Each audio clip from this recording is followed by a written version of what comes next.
A gray-painted F-16 from the U.S. Air Force's 421st Fighter Squadron sliced through clear skies above the Red Sea, shielding an American naval task force cruising parallel to Yemen's ragged shoreline.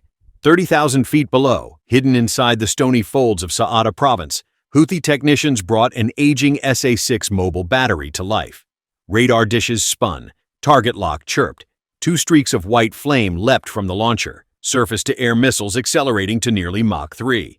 In the cockpit, the pilot's warning lights flared red. He punched flares, dumped chaff, and shoved the stick forward in a corkscrew dive, dropping from 30,000 feet to 15,000 feet in seconds. High above, an MQ-9 Reaper on routine watch also banked hard, cameras staring straight down the missile trails. Both missiles lost their grip and tumbled into empty air. Disaster averted. But the Houthis had done something they never risked before. They fired at a fully crewed U.S. fighter jet and missed. That single failure flipped a long simmering proxy conflict into open confrontation within hours. Until that morning, most Houthi triggers had pointed towards Saudi cities, oil tankers, or unmanned U.S. drones. Taking a shot at an American pilot broke an unofficial ceiling. Analysts believe the launchers were Iranian-supplied variants of the Sayyad or Ra'ad series, reworked for mobile use in Yemen's mountains. Possession of those missiles wasn't the surprise. The decision to use them on a U.S. jet was. Was it bravado, a test of Washington's patience, or a misread of the rules of engagement? Whatever the motive, the Houthis immediately forfeited the thin layer of plausible deniability they had relied on for years. On board the USS Dwight D. Eisenhower, radio chatter flipped from patrol codes to combat call signs in seconds. E-2D Hawkeye crews forwarded missile telemetry. Aegis destroyers loaded Tomahawks. Carrier deck handlers began arming FA-18E Super Hornets. U.S. Central Command issued a rare public confirmation before noon.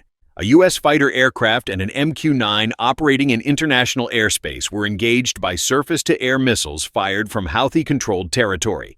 Both aircraft returned safely. The sentence looked calm, but inside operations rooms, it meant green lights all the way down the chain.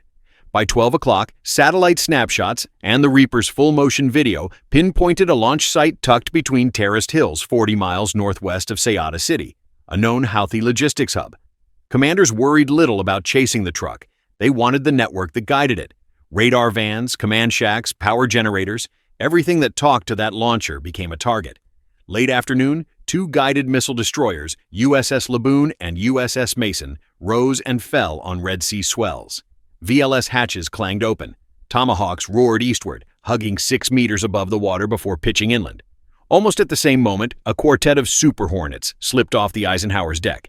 90 minutes later, they nosed over the Yemeni coast, descending fast beneath hostile radar. Precision weapons slammed into 3 radar dishes and a hardened control shelter tied to that morning's attack. Local watchers reported thunder, then silence. No secondary explosions, suggesting the missiles had found electronics, not ammo depots. Exactly the point of a proportional strike. CENTCOM's late-day press note was short. U.S. forces today conducted precision strikes against Houthi missile infrastructure in northern Yemen, in direct response to an earlier attempt to shoot down a U.S. aircraft. Diplomats call that sentence escalation control. Commanders call it closing the loop. While the public fixated on the headline, Houthis fire, America hits back, planners studied the data gift hidden in failure. A missile launch leaves fingerprints, exhaust heat, radar timing, telemetry bursts, voice chatter. U.S. sensors collected all of it. In real time, they captured trajectory curves, radio hops between the launcher and remote operators, and the telltale squawk of search radars warming up seconds before launch. Engineers fed those signatures into air defense algorithms, sharpening the next intercept. In plain words, by missing, the Houthis showed their cards. CENTCOM now knows how fast their batteries power up, which frequencies they chatter on, and how long they linger before scooting away. Every future launch will be easier to track and quicker to kill. For years, Washington's Red Sea posture was mostly shield and shepherd, escort tankers, shoot down stray drones, file diplomatic protests. The morning of the failed SA-6 shot rewired that stance. Pentagon briefers told reporters the message was simple: fire at U.S. crewed aircraft and expect immediate, public, and punishing retaliation. That matters beyond Yemen. Iran funds, trains, and equips the Houthi arsenal. A lightning-fast U.S. reply warns Tehran that proxy attacks touching American pilots invite direct consequences, No back-channel delay, no slow-roll investigation. Allies cheered the clarity. Critics warned of chain reaction escalation. Either way, the old ambiguity vanished. Intercepted radio traffic over the next 36 hours revealed a scramble inside Houthi command circles. Field officers argued whether the SA-6 shot had been authorized. Some accused local crews of freelancing. Others worried openly they had woken the giant. Mobile units dug fresh revetments, hauled launchers into dry riverbeds, and yanked power cables from exposed radar dishes. Politically, the group's media arm tried to spin events. State-aligned broadcasters replayed stock footage of burning wreckage, claiming a U.S. drone was destroyed by heroic air defenses. Independent analysts matched the clip to a 6-month-old crash in central Yemen, exposing the ruse within hours. The propaganda misfire hurt twice. It failed to mask the morning's failure and highlighted the evening's U.S. precision hits. Images of shattered radar arrays circulated online before dawn, overshadowing Houthi claims of victory. London backed Washington without reservation, promising Royal Navy patrols would tighten around Bab el-Mandeb. Paris pledged a frigate under Operation Agenor. Berlin echoed support for freedom of navigation. At NATO HQ, officials described the attempted shoot-down as reckless escalation. The United Nations urged restraint, a phrase diplomats rely on when they know a response is inevitable, but hope it stops there. Oil traders twitched. Shipping insurers bumped premiums on the Red Sea route by a few points, but kept tankers moving. In private, several Gulf capitals reportedly told U.S. envoys, "About time." Why the attack was a strategic blunder? Moral optics. Hitting tankers or drones lets Houthis claim they're harassing foreign profits or machines. Firing at a manned fighter strips that cover. World opinion shifts from regional rebels to militants endangering pilots. Triggering instant response. The U.S. tolerates risk to property. It rarely tolerates risk to personnel. The Houthis misjudged speed. Drones and tankers draw caution. Threats to a pilot flick a different switch, measured in minutes, not days. Exposing hidden assets. Launch signatures revealed exact hideouts. In one afternoon, 3 valuable radar nodes vanished. Capabilities worth months of clandestine shipping and assembly. Replacement won't be quick under blockade. Handing Washington the narrative. Every future U.S. strike can cite February 19th as precedent. We warned you. You shot first. That shrinks diplomatic blowback and hardens allied backing, elevating themselves to top target.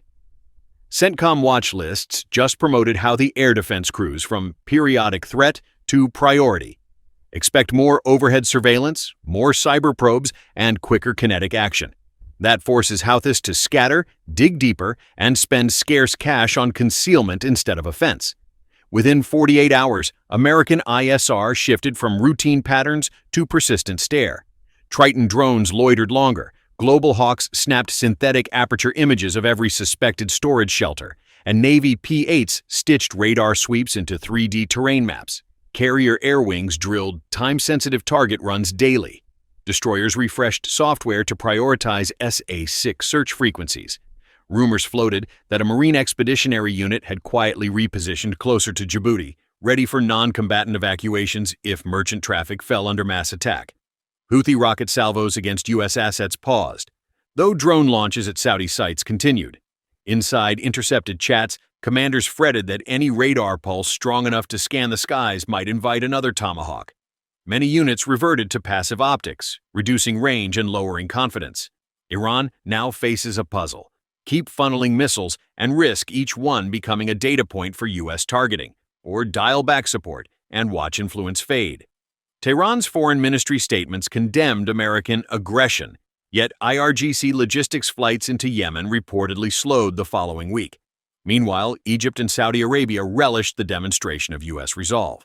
The Suez Canal's toll revenue depends on safe passage. Riyadh's refineries depend on fewer drone strikes. Both quietly signaled readiness to assist with airspace and intelligence. On the diplomatic track, European envoys resumed stalled talks on a Yemen ceasefire, arguing that fresh escalation showed everyone's red lines were too close for comfort. Skeptics note those same negotiations have cycled for years. Still, fear can push compromises when goodwill fails. A single errant bomb could still turn opinion. A civilian convoy mistaken for a missile crew would replay across global media and give the Houthis a propaganda coup. Washington's planners therefore insist each strike stick to hard intel, 0 civilians. Yet war's fog never lifts entirely. There is also bandwidth. CENTCOM already juggles anti-ISIS patrols, Iraqi-based defense, and freedom of navigation runs in the Gulf. A deeper Yemen campaign could stretch assets unless allies shoulder more patrol hours. Finally, escalation ladders climb both ways. The Houthis hold stockpiles of anti-ship missiles, sink a tanker, intentionally or by misfire, and oil prices spike overnight, fueling political blowback far from Yemen's coasts. Where does it go from here? Scenario 1. Contained deterrence. Houthis absorb the lesson, lie low, focus on Yemen's civil front. U.S. keeps warships near but dialed back. Mutual probes continue without major clashes. Scenario 2. Rolling tit for tat. A fresh missile salvos at a U.S. drone sparks another precision raid. Each round stays under full war threshold but bleeds resources and raises miscalculation odds. Scenario 3. Regional spillover. Iranian advisors push for a high-profile hit, maybe on a coalition frigate, to restore deterrence. A successful strike forces U.S. retaliatory waves deeper into Yemen and beyond, risking a direct U.S.-Iran confrontation. Did the Houthis misread America's red line, or did they purposely gamble to draw Washington deeper? Should the U.S. keep swinging hard, or pivot back to maritime defense and diplomacy? Tell us below. We read every post. And if this breakdown helped you see how a single missed missile can rewrite an entire theater of war, tap like, hit subscribe, and ring the bell so you never miss our next deep dive. If you'd like to go one step further, join our channel crew for behind-the-scenes briefs and early access. Until next time, keep your eyes on the horizon and remember, in modern conflict, the difference between calm seas and crisis can be one launch button and one near miss.